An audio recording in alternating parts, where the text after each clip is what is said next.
वजीर पुन्नम प्रभाकर और government whip आदि श्रीनिवास ने राजना सिरसिल्ला जिले के वेमुलवाड़ा मंदिर के करीब वेमुलवाड़ा से मुंबई तक 2 नए AC RTC बसों का इफ्तिताह किया। इस मौके पर collector Sandeep Kumar Jha, library chairman व दीगर हुकाम मौजूद थे। इफ्तिताह के बाद वजीर पुन्नम प्रभाकर, आदि श्रीनिवास और दीगर अहम शख्सियात ने इन बसों में सफ़र किया।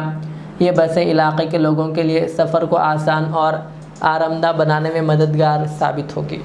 ఆది శ్రీనివాస్ గారు ఒక నెల రోజుల కింద ముంబైకి వెళ్ళి అక్కడ ఉన్నటువంటి తెలుగు వాళ్ళతో సమావేశమైన సందర్భంగా వాళ్ళందరూ ఒక బస్సు ఏర్పాటు చేసినట్టయితే బాగుంటుందని చేసిన విజ్ఞప్తి మేరకు ఆది శ్రీనివాస్ గారు వెంటనే అక్కడి నుండే నన్ను బస్సు ఏర్పాటు చేయమని కోరగానే మా అధికారులతో సంప్రదించి వేములవాడ నుంచి చందుర్తి, రుద్రంగి, కోరుట్ల, మెట్టిపల్లి మీదుగా ముంబైకి 2 AC బస్సులను ఏర్పాటు చేయడం జరిగింది। ఈరోజు ప్రారంభోత్సవం చేసుకున్నాం।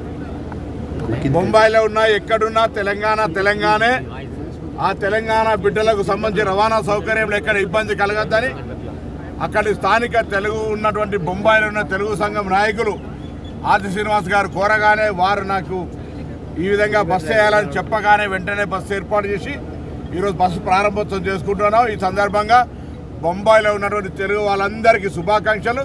ముఖ్యమంత్రి గారు కూడా వెంటనే ఇటువంటి ఒక బస్సు వేసే నిర్ణయాన్ని వారు ప్రశంసించినారు। ఎక్కడెక్కడైతే అవసరం ఉందో ఇటువంటి బస్సు ఏర్పాట్లను కూడా వెంటనే చేయాలని కోరుతా ఉన్నారు। రాబోయే కాలంలో జిల్లా కేంద్రం నుంచి ప్రతి హైదరాబాద్కు, అదేవిధంగా ప్రతి పుణ్యక్షేత్రానికి కూడా బస్సులు వేసే విధంగా ప్రణాళిక కొనసాగుతూ ఉంది।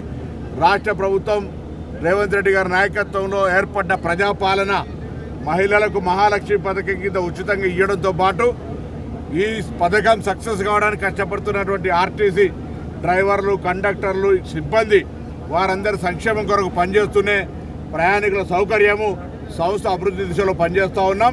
అందుకే అనేక రకాల సంక్షేమ కార్యక్రమాలు వాళ్ళకి తీసుకుంటూ కొత్త నియామకాలు, కొత్త బస్సులు కొంటూ మహిళలు ఉచితంగా ప్రయాణం చేసే సందర్భంగా వారికి ఎటువంటి ఇబ్బంది లేకుండా మరి ప్రభుత్వం తరఫున కృషి చేస్తున్నామనే మాట సందర్భంగా మనం చేస్తూ ఈ బాంబే బస్సును తెలంగాణకు సంబంధించినటువంటి వివిధ రూట్లలో పోయేటువంటి సందర్భాల అక్కడ స్థానిక ప్రజలు వాళ్ళకు అనుకూలంగానే రేట్స్ కూడా ఫేర్ ఫిక్స్ చేయడం జరిగింది। కాబట్టి ముంబైలో తెలుగు అసోసియేషన్ కూడా రవాణా సంస్థ RTC సేఫ్ రక్షణ ప్రయాణం ఉంటుంది కాబట్టి RTCకి సరైన విధంగా ప్రోత్సాహం ఇవ్వాలని సందర్భంగా కోరుతూ అందరికీ అభినందనలు।